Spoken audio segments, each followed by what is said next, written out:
Zacharias wrote, and they responded, the Oromo Liberation Army responded.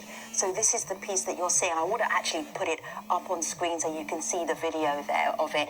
And then we actually spoke to them in more detail.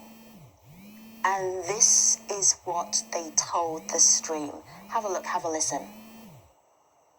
An independent body has to be given an access to areas alleged and always beyond ready to cooperate for investigation.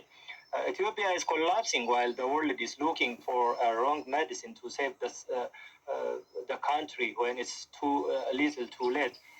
Failing to accept the realities as the cause of Ethiopia's demise today is a deliberate marginalization of the Oromo mass and distorting a century-long quest for self-determination of the Oromo nation and other oppressed nationalities in the country will result into an inevitable disintegration of those independent states.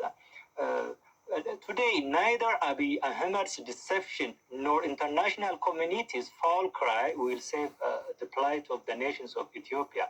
Situations on the ground are far from what the world is observing on the TV screens. Things are out of control, and unlawfully declared state of emergency in almost all parts of the country solved nothing.